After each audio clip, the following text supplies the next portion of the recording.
¿Qué ocurre cuando la guerra penetra el corazón de la tierra y la oscuridad lo devora todo? En el Donbass, donde antes se alzaban colinas, solo queda un páramo gris y desolado. La superficie está muerta. Drones acechan desde arriba. El fuego incesante convierte cada metro en una trampa mortal. Nadie se atreve a mostrarse.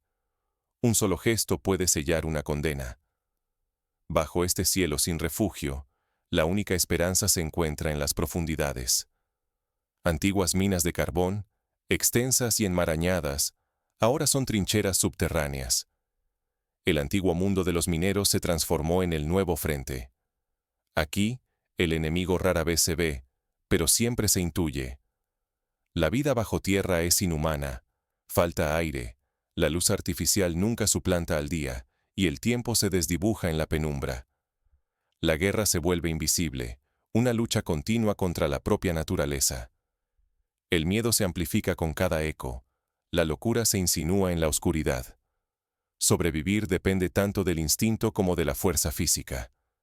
Ignorar este nuevo rostro de la guerra es minimizar su horror y olvidar las cicatrices que marcarán a generaciones.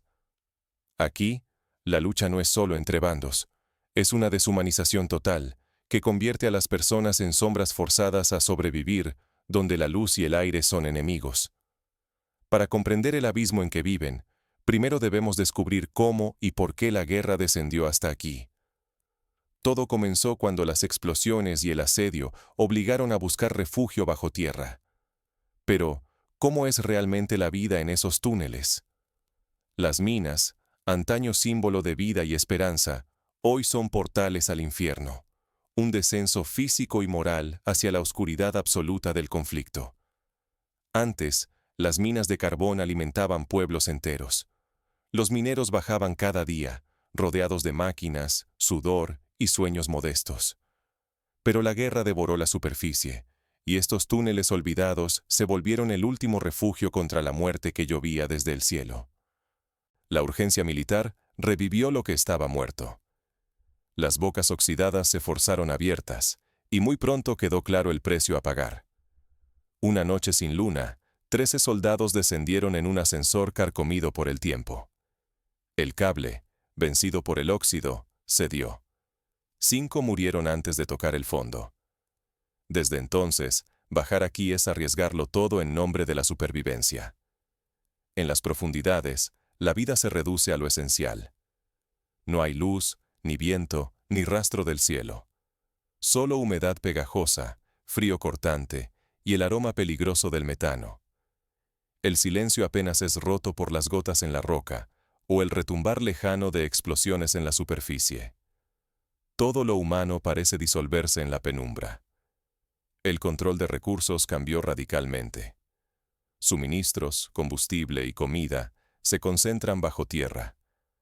Arriba solo quedan escombros y vigilancia de drones. La superficie es ahora un desierto lunar. Ignorar este contexto es no ver la verdadera dimensión humana del conflicto. Aquí, los vivos permanecen ocultos, sepultados en la oscuridad, condenados a morir en el anonimato. Pero la lucha subterránea es aún más cruel. Cada día surgen nuevas amenazas, y la locura acecha. Sobrevivir exige soportar un entorno que devora lentamente, mucho más que cualquier enemigo visible. En este laberinto de tinieblas, la rutina y el miedo se entrelazan. Cada pasillo encierra historias que rara vez llegan a la superficie. En las profundidades de la tierra, cada eco puede decidir quién sobrevive y quién muere. El descenso es la primera prueba. Los ascensores de las minas abandonadas, cubiertos de óxido y apenas sostenidos por cables antiguos, crujen con cada metro. Para quienes bajan, cada trayecto es una apuesta letal. Basta un fallo para quedar atrapados en una jaula de acero retorcido, sin esperanza de rescate. Abajo, la oscuridad es total. No hay arriba ni abajo, ni tiempo ni luz. El reloj deja de tener sentido, los sentidos se confunden, el miedo agudiza el oído, un roce, el goteo de agua, la respiración acelerada de un compañero pueden ser la única guía. En ese abismo silencioso, la guerra cambia de forma. Las armas de fuego están vetadas, Un disparo podría liberar gas metano y provocar una explosión. Aquí se lucha con cuchillos, palas o cualquier herramienta. Los combates se dan en un susurro. Solo jadeos y el choque sordo de metal. El oxígeno es vida y moneda de cambio. La ventilación apenas basta para sobrevivir, y atacar los conductos de aire se convierte en un arma invisible. Un solo sabotaje puede acabar con decenas de vidas en cuestión de minutos, dejando a todos sin aliento ni auxilio. El agua y los derrumbes acechan. Un chorro inesperado, una viga vencida, y todo se transforma en una trampa mortal. El miedo constante, la oscuridad y el encierro siembran paranoia. Algunos ven fantasmas, otros se hunden en el pánico y pierden contacto con la realidad. La disciplina se resquebraja y la moral se desintegra. Surgen alucinaciones, ataques de pánico y brotes de locura colectiva. Bajo tierra, la guerra no solo destroza cuerpos, también envenena la mente y el alma. Olvidar estos horrores sería negar el sufrimiento real de quienes luchan aquí. Si ignoramos el precio físico y mental de este infierno, corremos el riesgo de repetirlo en otros rincones y generaciones. Pero incluso en este infierno, algunos encuentran formas de resistir.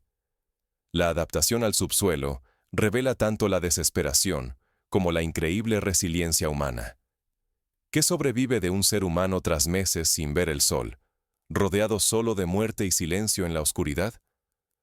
Después de tantas semanas bajo tierra, algunos combatientes ya no desean regresar a la superficie.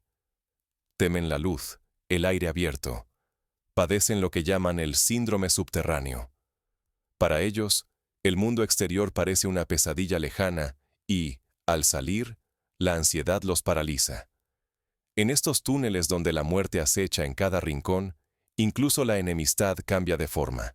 Hay pasadizos donde bandos opuestos, agotados por el encierro, intercambian trozos de pan o agua, creando breves zonas neutras. Por un instante, el odio cede ante la urgencia de sobrevivir juntos. Con el paso del tiempo, la identidad se desvanece. Los soldados dejan de sentirse humanos, se vuelven parte de la roca, una extensión más de la mina. Sueños y recuerdos se apagan. La humanidad se convierte en un eco lejano. Solo sobrevive el instinto de resistir donde el día y la noche ya no existen. Las secuelas de esta vida bajo tierra son profundas y casi siempre invisibles. Hay traumas que no sanan, miedo al silencio, terror a la luz, episodios de desarraigo. Muchos nunca logran volver a ser quienes eran. Llevan dentro una herida que nadie ve, como si hubieran muerto mucho antes de salir. Cuando la guerra termina, las minas no recuperan su normalidad. Se transforman en tumbas colectivas, donde la tierra absorbe el calor y el recuerdo de los caídos. Durante décadas, la memoria de lo ocurrido permanece. Ni la flora ni la vida humana pueden regresar igual. Pero estas cicatrices no se quedan bajo tierra. La guerra subterránea deja huellas en familias, comunidades y en toda la región. Si no enfrentamos estos horrores, corremos un peligro inmenso: repetir la tragedia y abandonar a quienes ya han sido olvidados. Sin embargo, bajo la superficie de la guerra, quedan historias que aún esperan ser contadas. Voces que luchan contra el olvido y buscan un modo de regresar a la luz. La oscuridad nos revela. Lo que ocurre bajo tierra puede transformar lo que sucede en la superficie. La guerra subterránea de Donbass advierte hasta dónde puede caer la humanidad cuando se borran los límites. No podemos romantizar ni banalizar este sufrimiento.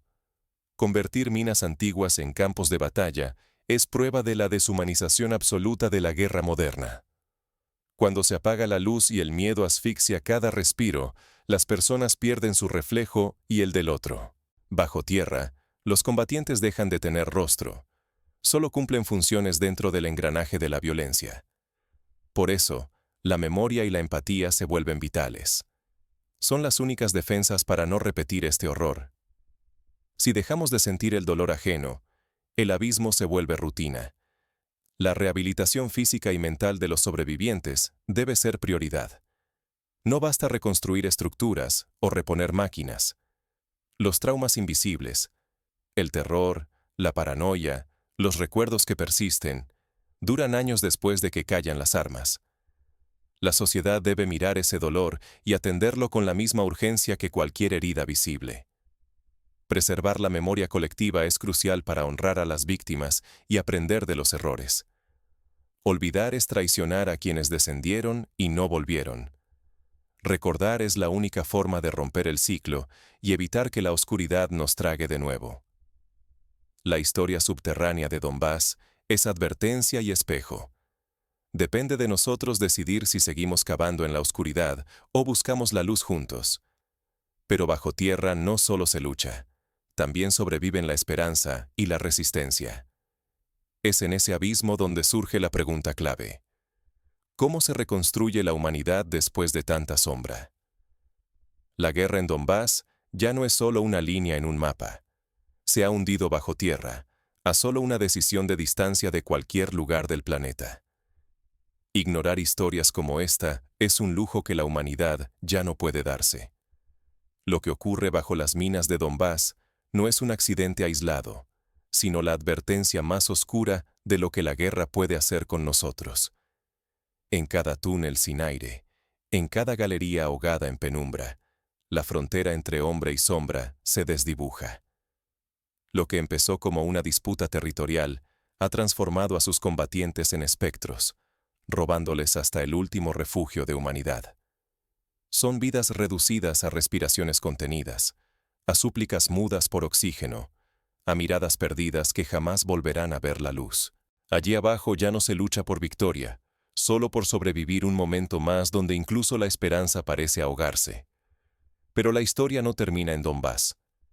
Si dejamos que se diluya en el olvido, si elegimos no mirar, no solo traicionamos a quienes luchan en la oscuridad. Nos traicionamos a nosotros mismos, condenados a repetir la crueldad donde quiera que la guerra encuentre un refugio. Aceptar esta realidad demanda valentía. Obliga a preguntarnos, ¿qué haríamos nosotros cuando se apaga el último respiro de aire, cuando el enemigo es solo un rumor al otro lado del muro? El peligro real está en nuestra capacidad de ignorar lo invisible. No podemos olvidar. No podemos dejar de sentir. Si negamos la guerra, perdemos lo único que nos queda, la empatía y la memoria.